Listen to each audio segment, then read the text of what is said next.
So I love everyone's perspective on this. And what came to mind when Emerita was talking about is I like this idea that we all have kind of like the answers to our own awakening, right? And I feel that when we get the combination correctly, we can unlock that awakening and we can reach our highest potential. And what comes to mind to me, for me, is how when we hit a certain point in our lives, in our spiritual journey, there is certain changes that we need to do.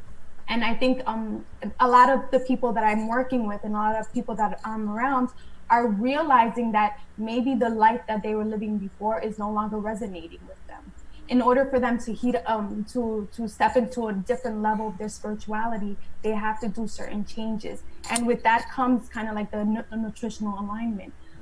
Yes, it means that although we're light bodies and we have the potential to be light bodies, there's certain things we need to do in our physical bodies to achieve that. And that does, for a lot of us, start with our nutrition.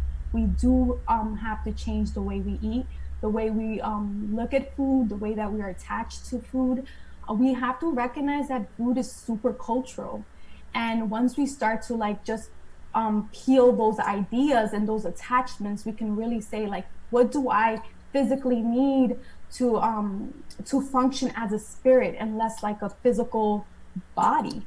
And we need to eat a lot more live foods, a lot more foods that make us feel, you know, like we're receiving oxygen, like we're not being like stagnated, or we're not being weighed down. Because in our culture, we're eating a lot of starch and we're eating a lot of sugar, and there's like this psychological and emotional attachment to it. So I'm all about like just unveiling those things that we need to do in order for us to really become light bodies. But we need to really push our boundaries and like let go of certain things, even if it means letting go of centuries of, you know, traditions, sadly to say.